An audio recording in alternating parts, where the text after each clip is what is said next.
സുഹൃത്തുക്കളെ എല്ലാവർക്കും നമ്മുടെ പുതിയ വീഡിയോയിലേക്ക് സ്വാഗതം. ഒരുപാട് സന്തോഷത്തോടു കൂടിയാണ് ഞാൻ ഇന്ന് ഈ ഒരു വീഡിയോ ചെയ്യുന്നത്. എന്തെന്ന് വെച്ച് കഴിഞ്ഞാൽ വളരെ കാലങ്ങൾക്ക് ശേഷം ഒരു അതിഥി എത്തുന്ന മഹത്തായ ദിവസം.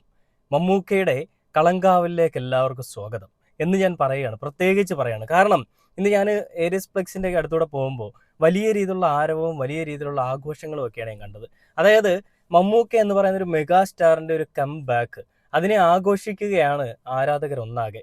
അത് മമ്മൂട്ടി ഫാൻസോ മോഹൻലാൽ ഫാൻസ് എന്നോ ഒരു വേർതിരിവൊന്നുമില്ലാതെ എല്ലാ ആളുകളും ആരാധിക്കുമ്പോൾ മമ്മൂട്ടിക്കെതിരെ സംസാരിക്കാനായിട്ട് കുറച്ച് ആളുകൾ ഇപ്പോഴും ഒരു ഗ്യാങ് ആയിട്ട് അല്ലെങ്കിൽ ഒരു ടീമായിട്ട് അണിനിരക്കുന്നു എന്നുള്ളത് കാണുമ്പോൾ വല്ലാത്തൊരു വിഷമമാണ്. മമ്മൂക്കയുടെ നീണ്ട 8 മാസങ്ങൾക്ക് ശേഷമാണ് മമ്മൂക്ക ബിഗ് സ്ക്രീനിലേക്ക് വീണ്ടും എത്തുന്നത്. മമ്മൂക്കയ്ക്ക് രോഗം ബാധിച്ചതിനെ തുടർന്ന് അദ്ദേഹം ആശുപത്രിയിൽ ചികിത്സയിലായിരുന്നിരിക്കുകയും അതിനുശേഷം അദ്ദേഹം നാട്ടിലേക്ക് വരികയും അദ്ദേഹത്തിന്റെ ആ ഒരു സിനിമയ്ക്ക് വേണ്ടിയിട്ടുള്ള എല്ലാ എഫേർട്ടും എടുക്കുകയും പിന്നീട് അതിനുശേഷം നമ്മൾ കണ്ടത് ആ മനുഷ്യന്റെ ഒരു ഒന്നൊന്നര വരവാണ്. അറിയാലോ, തേച്ചാ ഇനിയും മിനുക്കം കൂടുമെന്ന് മമ്മൂക്ക പറയുന്നുണ്ട്. എന്ന് പറയുന്നത് പോലെ തന്നെ മോഹൻലാലിന്റെ ഡയലോഗ് ഞാനിങ്ങോട്ട് എടുക്കുകയാണ്, കടമെടുക്കുകയാണ്. ആ ഡയലോഗ് ഇവിടെയാണ് ശരിക്കും ചേരുന്നത്. നിന്റെയൊക്കെ കൂട്ടത്തോട് പോയി പറ ഒറ്റയാൻ കാട് ഇറങ്ങിയിട്ടുണ്ടെന്നുള്ളത്. അതാണ് എനിക്കിവിടെ പറയാനുള്ളത്. കാരണം മമ്മൂക്കയുടെ അഴിഞ്ഞാട്ടമാണ് സിനിമയിൽ. നിർഭാഗ്യവശാൽ എനിക്ക് ആ സിനിമ കാണാൻ സാധിച്ചില്ല. പക്ഷേ ആ സിനിമയുടെ പബ്ലിക് റെസ്പോൺസ് കാണുമ്പോൾ തന്നെ നമുക്കറിയാം ആ സിനിമ ഏത് ലെവലിലേക്ക് പോയിട്ടുണ്ടെന്നുള്ളത്. ഞങ്ങളുടെ വല്യേട്ടൻ എത്തിയിട്ടുണ്ട്, ഞങ്ങളുടെ വല്യേട്ടൻ എല്ലാത്തിനോടും എണ്ണി എണ്ണി കടം വീട്ടിയിട്ടുണ്ട്. പിന്നെ കുറേ പേര് വിനായകനെ പരാമർശിച്ചുകൊണ്ട്, അതായത് വിനായകനെ നെഗറ്റീവ്ലി പരാമർശിച്ചുകൊണ്ട് രംഗത്തേക്ക് വന്നിട്ടുണ്ട്. അത് ആരാണെന്നുള്ളത് നമുക്കറിയാം. വിനായകൻ എന്ന് പറയുന്നൊരു മനുഷ്യൻ്റെ ജാതിയെ ഇഷ്ടമല്ലാത്ത, അവൻ്റെ നിറമെ ഇഷ്ടമല്ലാത്ത, അവൻ്റെ ആ ഒരു സ്വഭാവത്തിനെ ഇഷ്ടമല്ലാത്ത ആളുകളായിരിക്കും വിനായകനെതിരെ സംസാരിക്കുന്നത്. അതൊക്കെ അവരുടെ ഓരോ മനസ്സിൽ തോന്നിയ കാര്യങ്ങളാണ്. അതിന് ഞാൻ എന്തായാലും അംഗീകരിക്കത്തില്ല. പക്ഷേ ഇതിൽ മമ്മൂട്ടിയും വിനായകനും ഒരേ രീതിയിൽ സ്കോർ ചെയ്തിട്ടുണ്ടെന്നുള്ളതാണ് ഇതുവരെ കിട്ടുന്നൊരു അപ്ഡേറ്റ്. ആ സിനിമ വൻ വിജയമായിരിക്കുകയാണ്. നമുക്കറിയാം കഴിഞ്ഞ തവണത്തെ അല്ലെങ്കിൽ ഈ ഒരു വർഷത്തെ 2025 സ്റ്റേറ്റ് അവാർഡ് കിട്ടിയത് ആർക്കാണ്? നമ്മുടെ വല്യേട്ടൻ അല്ലെങ്കിൽ നമ്മുടെ മൂത്തൻ മമ്മൂക്കയ്ക്കാണ്. ഏത് സിനിമയ്ക്കാണ്?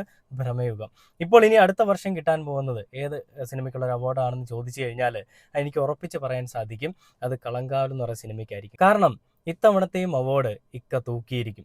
ഇത് കാണുമ്പോൾ കുരുപൊട്ടുന്ന ഈ ഹിന്ദു സംഘടന അല്ലെ ഹിന്ദു മതത്തിന് വേണ്ടിയിട്ട് ഒരുപാട് പണിയെടുക്കുന്ന സംഘിപുത്രന്മാരും അവരുടെ സംഘിപുത്രികളും അതേപോലെ തന്നെ മറ്റുള്ള ഈ ലാലേട്ടൻ ഫാൻസ് എന്ന് പറഞ്ഞുകൊണ്ടിരിക്കുന്ന അന്ധമായിട്ട് വിശ്വസിക്കുന്ന മണ്ടന്മാർക്കുമൊക്കെ ആയിരിക്കും വലിയ രീതിയിൽ കുരുപൊട്ടാൻ പോകുന്നത്. മമ്മൂട്ടി എന്ന് പറയുന്ന ഒരു മനുഷ്യൻ്റെ 74ാമത്തെ വയസ്സിലുള്ള ഒരു അഴിഞ്ഞാട്ടമാണോ ഇതെന്ന് ചോദിച്ചു കഴിഞ്ഞാൽ 74 വയസ്സെന്ന് പറയുന്നത് ജസ്റ്റ് നമ്പർ മാത്രമാണ്. Age is A just number എന്ന് പറയുന്നത് പോലെ മമ്മൂക്കയെ സംബന്ധിച്ചിടത്തോളം അദ്ദേഹത്തിന് വെറും ഒരു നമ്പർ മാത്രമാണ് ഏജ്. അദ്ദേഹത്തിൻ്റെ ഏജ് എന്ന് പറയുന്നത് അദ്ദേഹത്തിൻ്റെ മനസ്സിനെ ബാധിച്ചിട്ടില്ല. ശരീരത്തിൽ പല ഭാഗങ്ങളിലും നിങ്ങൾക്ക് അങ്ങനെയൊക്കെ തോന്നിയേക്കാം. കഴിഞ്ഞ ദിവസം ഒരു ഡോക്ടർ പറഞ്ഞതുപോലെ ശരീരത്തിൽ പല ഭാഗങ്ങളിലും അല്ലെങ്കിൽ ഇങ്ങനെയൊക്കെയുള്ള ബുദ്ധിമുട്ടുകൾ അദ്ദേഹത്തിനുണ്ടെന്നുള്ളത് പറയുന്നുണ്ട്. എന്നാലും അദ്ദേഹത്തിൻ്റെ മനസ്സ് ഇപ്പോഴും ചെറുപ്പമാണ്. ആ മനസ്സ് ചെറുപ്പമായതുകൊണ്ട് തന്നെയാണ് അതിൻ്റെ ഒരു എന്താ പറയുക വികരണങ്ങൾ അല്ലെങ്കിൽ അതിൻ്റെ ഒരു പ്രഭാവലയം നമുക്ക് എല്ലായിടത്തും കാണാൻ സാധിക്കുന്നത്. അതാണ് മമ്മൂട്ടിയെ പറ്റി വിനായകൻ പറഞ്ഞൊരു കാര്യവും.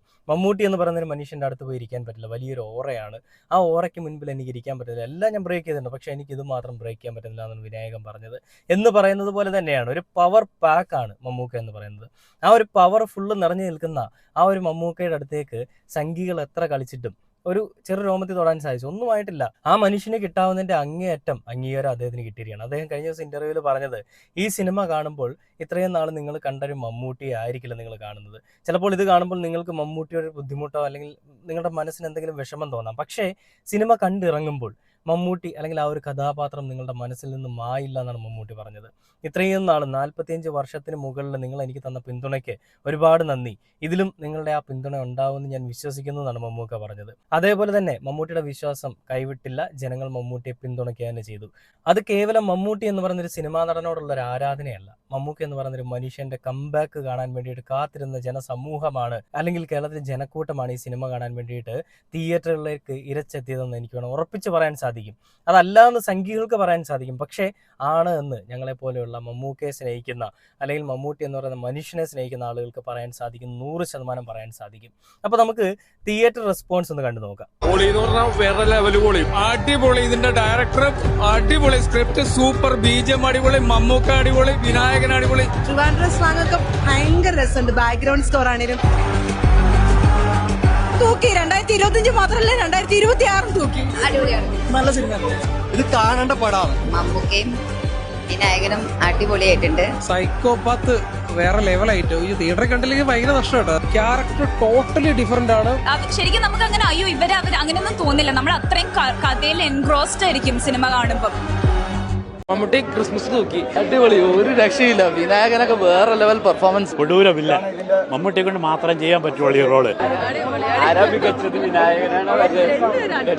മമ്മൂട്ടിയുടെ ഇതുവരെ നമ്മൾ കണ്ടിട്ടില്ലാത്തൊരു ഒരു കഥാപാത്രമാണ് നമ്മൾ കാണുന്നത്. ഓൾ ടീം എല്ലാവരും കിട്ടില്ല പരിപാടിയായിരുന്നു. പെർഫോമൻസ് എടുത്ത് പറയാനുള്ളത് സൂപ്പറായിരുന്നു കേട്ടാ, സൂപ്പർ കേട്ടാ.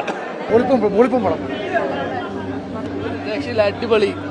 എൻ്റെ പൊന്നെ, ഇതിലൊക്കെ കാണുന്ന ആ ഒരു റെസ്പോൺസ്, അവരൊക്കെ അത് പറയുമ്പോൾ അവരുടെയൊക്കെ മുഖത്തുള്ളൊരു സന്തോഷം, അവരുടെയൊക്കെ ഒരു എനർജി, അതൊക്കെയാണ് നമുക്ക് സന്തോഷം തരുന്നത്. അല്ല, അതൊക്കെ കാണുമ്പോൾ തന്നെ നമുക്കറിയാം ആ സിനിമ ഏത് ലെവലിലേക്ക് പോകുന്നു എന്നുള്ളത്. നമുക്കറിയാം സിനിമയ്ക്ക് വലിയ ഹൈപ്പൊന്നും കിട്ടില്ല. മോഹൻലാലും അതേപോലെയുള്ള സംഘം വന്നിരുന്ന് ഹൈപ്പ് കൊടുക്കുന്നത് പോലെ മമ്മൂട്ടിയുടെ ടീംസും വന്ന് സിനിമയ്ക്ക് വലിയ ഹൈപ്പൊന്നും കൊടുത്തില്ല. അവർ രണ്ടുപേരും പറഞ്ഞത് നോർമലായിട്ടുള്ള ബേസിക് ആയിട്ടുള്ള കാര്യങ്ങളാണ്. ആ സിനിമ എങ്ങനെയായിരിക്കും എന്നുള്ളത് നിങ്ങൾ തിയേറ്ററിൽ പോയി കാണുക എന്ന് തന്നെയാണ് അവർ പറഞ്ഞത്. എന്നാൽ ആ തിയേറ്ററിൽ പോയി കണ്ടതിന് ശേഷം എല്ലാ ആളുകളും ഞെട്ടി. കമന്റ് ബോക്സ് നിറയെ മമ്മൂട്ടി എന്ന് പറയുന്നൊരു മനുഷ്യനെ സ്നേഹിക്കുന്ന ആളുകളുടെ മെസ്സേജ് അല്ലെങ്കിൽ കമന്റുകളാണ്. ഇത് 74 വയസ്സുകാരൻ്റെ അഴിഞ്ഞാട്ടം, പറഞ്ഞില്ലേ മമ്മൂക്കയാണ്, കത്തിച്ചിരിക്കും. 2025 തൂക്കും, അതേപോലെ തന്നെ 2026 മമ്മൂക്ക ഇപ്പം തന്നെ തൂക്കി കഴിഞ്ഞു, ഈ ക്രിസ്മസും മമ്മൂക്ക തൂക്കി കഴിഞ്ഞു എന്നൊക്കെ പറഞ്ഞുകൊണ്ട് ഒരുപാട് മെസ്സേജുകളാണ്, അല്ലെ ഒരുപാട് കമൻറ്റുകളാണ് ആ എല്ലാ വീഡിയോയുടെയും താഴെ വരുന്നത്. അതിൽ ഏറ്റവും ശ്രദ്ധേയമായിട്ടുള്ളത് ആ സിനിമയിലെ പാട്ട് തന്നെയാണ്. ആ പാട്ടൊരു ബാക്ക്ഗ്രൗണ്ട് മ്യൂസിക്കിൽ വരുമ്പോൾ ഒരു കുറച്ച് ദൈവികതയും കുറച്ചൊക്കെ നിഗൂഢതയും ഒക്കെ നിറഞ്ഞ രീതിയിൽ എന്തൊക്കെയോ ചിന്തിപ്പിക്കുന്ന തരത്തിലുള്ള ഒരു പാട്ടായിട്ടാണ് എനിക്കത് ഫീൽ ചെയ്തത്. എനിക്ക് ഫീൽ ചെയ്താണ് കേട്ടോ, നിങ്ങൾക്ക് ചിലപ്പോൾ വേറെ രീതിയിലായിരിക്കാം, എനിക്ക് ഫീൽ ചെയ്തൊരു രീതി ഞാൻ പറഞ്ഞു എന്നേ ഉള്ളൂ. അപ്പം അങ്ങനെ ആ സിനിമയിലെല്ലാം ബാക്ക്ഗ്രൗണ്ട് സ്കോർ കൊണ്ടോ പാട്ടുകൾ കൊണ്ടോ മമ്മൂക്ക എന്ന് പറയുന്ന ഒരു മനുഷ്യൻ വെച്ചിരിക്കുന്ന അദ്ദേഹത്തിൻ്റെ ആ ഒരു ബെഞ്ച് മാർക്ക് അല്ലെങ്കിൽ അദ്ദേഹത്തിൻ്റെ ഒരു ബ്രാൻഡ് കൊണ്ടോ എല്ലാം കൊണ്ടും ആ സിനിമ ഏകദേശം നല്ല രീതിയിലേക്ക് മാറിയിട്ടുണ്ടെന്നുള്ളതാണ് ഇതൊക്കെ കാണുമ്പോൾ മനസ്സിലാകുന്നത്. സിനിമ എനിക്കിപ്പോഴും കാണാൻ പറ്റിയിട്ടില്ല, സിനിമ ഇനി കാണണം, 2 ദിവസം കഴിയുമ്പോൾ കാണണമെന്നാണ് ഞാൻ ആഗ്രഹിക്കുന്നത്. എന്തായാലും ആ സിനിമ കാണുമ്പോൾ എനിക്കിനി പൂർണ്ണമായിട്ട് പറയാൻ സാധിക്കില്ല, പക്ഷേ അപ്പോഴേക്കും ടൈം കഴിഞ്ഞു പോകും.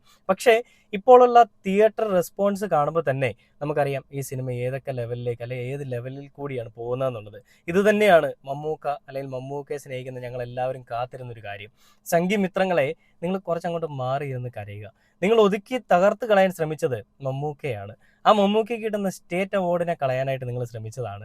മമ്മൂക്കയ്ക്ക് നാഷണൽ അവാർഡ് നിങ്ങൾ കൊടുത്തിട്ടുമില്ല, നിങ്ങൾ കൊടുക്കാൻ ശ്രമിക്കത്തുമില്ല. കാരണം നിങ്ങളുടെ അടിമകൾക്ക് നിങ്ങൾ കൊടുക്കുള്ളൂ. അങ്ങനെ ഒരു അടിമയായിട്ട് നിൽക്കാനായിട്ട് ഞങ്ങളുടെ ഇക്കയെ കിട്ടില്ല.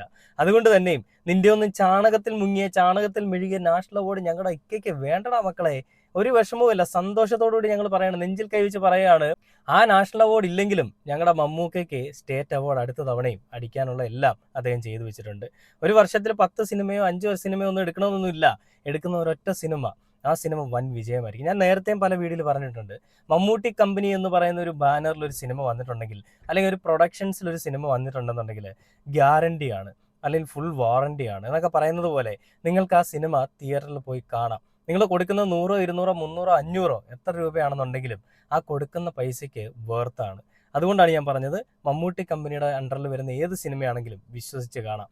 പക്ഷേ അതുപോലെ അല്ല മറ്റു പല സിനിമകളും, ഞാൻ പ്രത്യേകിച്ച് പേരുകൾ എടുത്ത് പറയുന്നില്ല.